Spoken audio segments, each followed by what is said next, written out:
Yan po, magandang araw po sa inyong lahat mga ka-DC.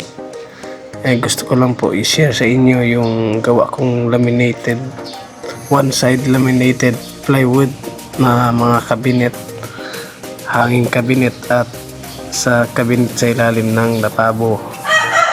Tapos yung kabinet sa dalawang kwarto. Ito po yung sa puti na yan, puro pintura lang yan sa kabilang kwarto at ordinary plywood na lang. At ito naman po yung sa kabilang kwarto, one-sided laminated po siya. Ay, yung kabila niya po ay hindi po laminated pero maganda naman po tignan. Yan po yung sa kabilang kwarto, dalawang drawer. Kaya subscribe na po kayo mga ka-DC. Salamat po sa papanood at paki-subscribe na rin yung aking channel. Yan po yung unang araw namin is na-assemble ko na po yung para sa hanging cabinet na pag hiwa-hiwa ko na at na-assemble ko na, kakabit na lang yan. Pero bago namin ikabit, pipinturahan muna na namin para hindi maamoy yung sa loob doon, para hindi masakit sa ulo at hindi masakit sa ilong. Kaya pipinturahin muna namin bago namin ikabit. Ito po yung laminated one-sided.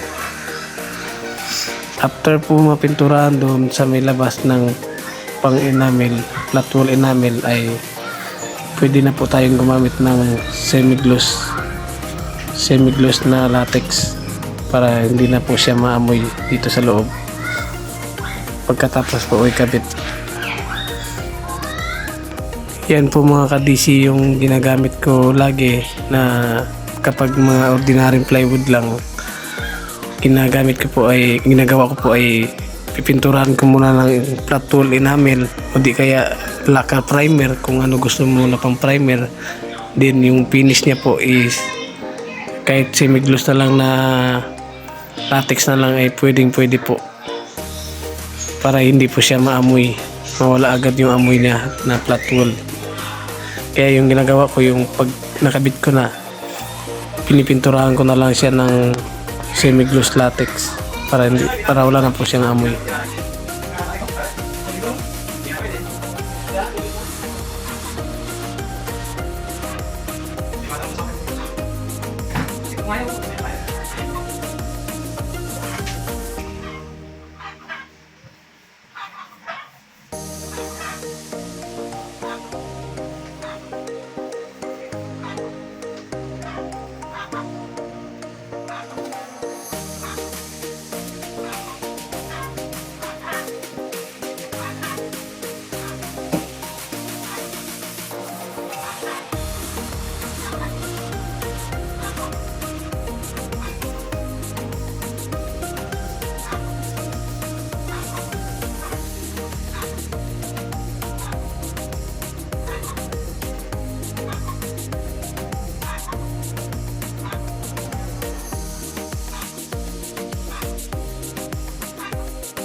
Yan po, magtatabas na po ako ng laminated, one-sided laminated plywood para po sa ilalim ng lababo.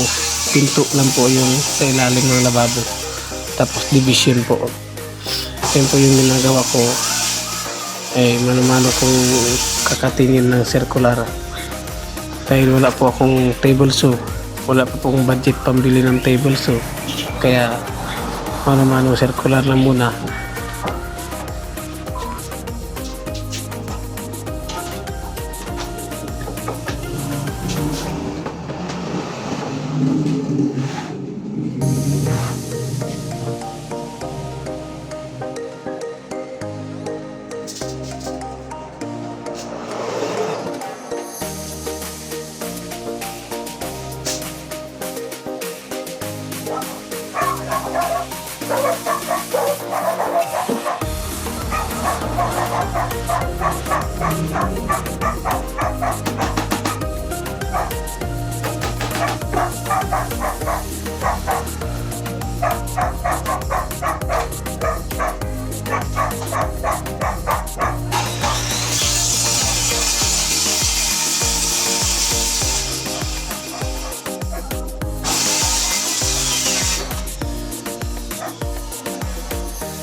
Yan po mga ka-DC yung aking gawa na puro naman po yan plyboard na pininturahan ko lang siya ng white. Ganun nga lang sabi ko, yung pagkatapos kong i-assemble, pipinturahan ko po siya ng flat wall enamel, then ipipinish ko siya ng semi-gloss latex. Yan po, okay naman yung semi-gloss basta na-primeran lang po ng flat wall enamel. Yan po yung kabilang kwarto, tapos na po yan.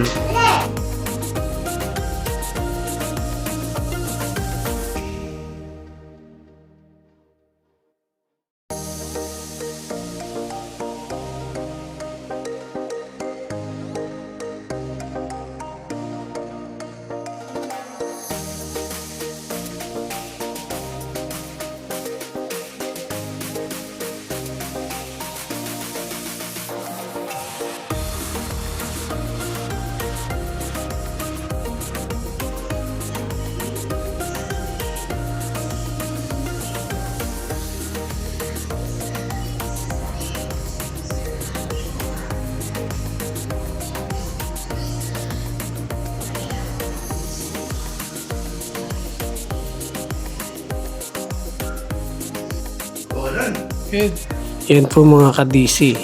Ano po masasabi nyo sa aking gawa na style?